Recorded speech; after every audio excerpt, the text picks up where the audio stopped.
This is part 5 of the lecture for chapters 25 and 26. And we were talking about these different representations on a cladogram or phylogenetic tree. And we were talking about the definitions of monophyletic, paraphyletic, and polyphyletic. And so the monophyletic, again, is, as you see in the first one there with the purple shading, it includes the most recent common ancestor and all of its descendants.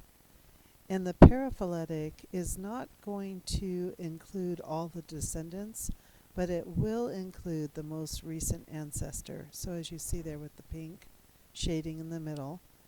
And then the polyphyletic, the only difference between the polyphyletic and the paraphyletic is that it will show the descendants, but it will not show the common ancestor. So it does not include the common ancestor that you see in the monophyletic there, which is the B individual here, but it does have all the descendants in that clade. So what I have on the next slide is a homework assignment. And this is just a little I don't know, assessment, I guess, to see those of you who are taking advantage of these lectures and would like to earn some homework credit.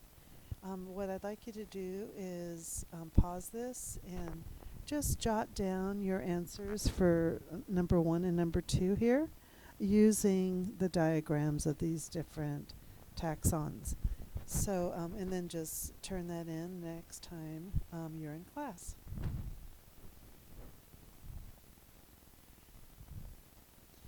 This is another depiction of these different types of clades.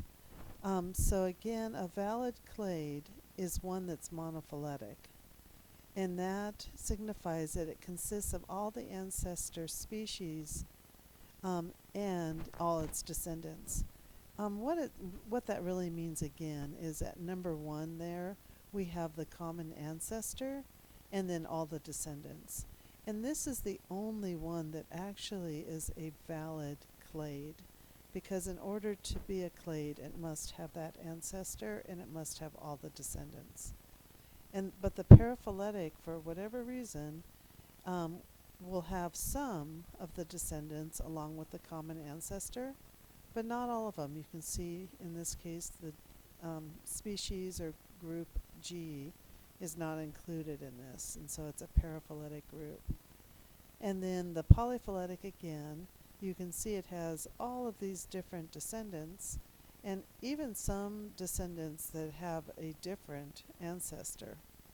But they eventually have one common ancestor, but in the grouping we do not include any of these common ancestors. So not this one, and also this one's not included.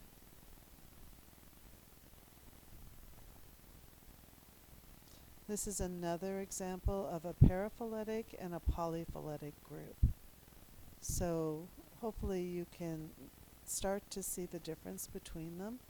And it's very easy and quick to see why this is paraphyletic and not monophyletic. Because if it was monophyletic, it would have to include what? Yes, it would have to include this organism here, which is a dolphin of some sort, in order to be monophyletic, along with the common ancestor. Whereas this one here, we have branching off from these more recent ancestors, but here's their common ancestor. And but we don't include any of those ancestors, making this the polyphyletic group.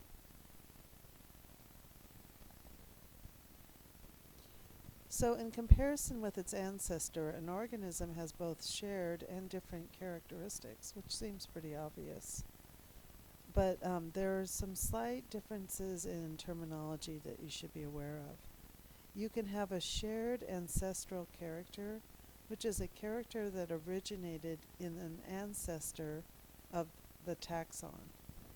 Or you can have a shared derived character, which is an evolutionary novelty that is unique to a particular clade. So not every descendant of a particular ancestor or the ancestor itself will have that characteristic. A character can be both ancestral and derived, but it just depends on where it falls in terms of the commonality of its presence.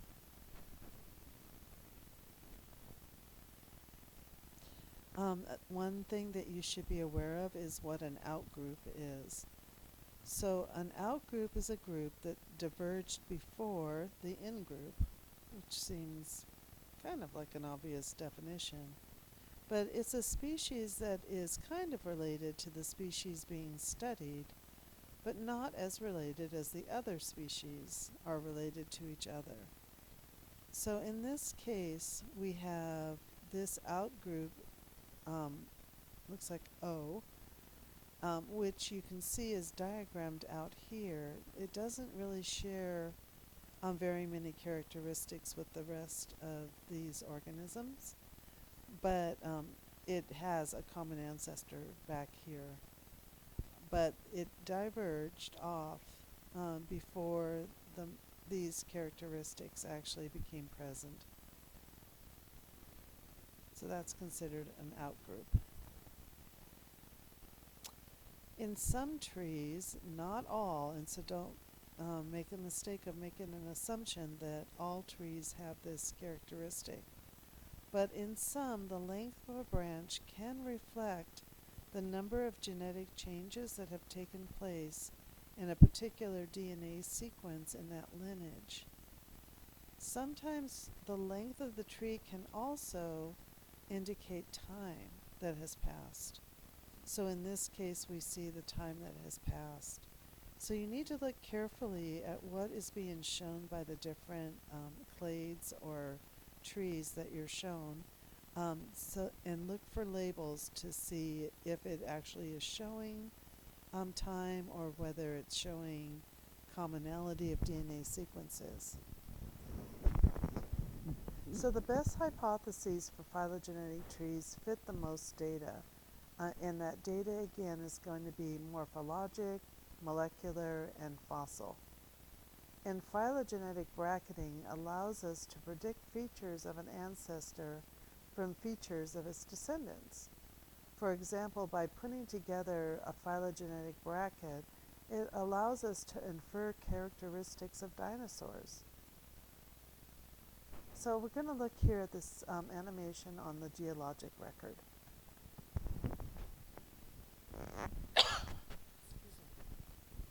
By studying various fossil records, geologists have put together a geologic record. Evidence in the fossil record of large... Oh, sorry about that.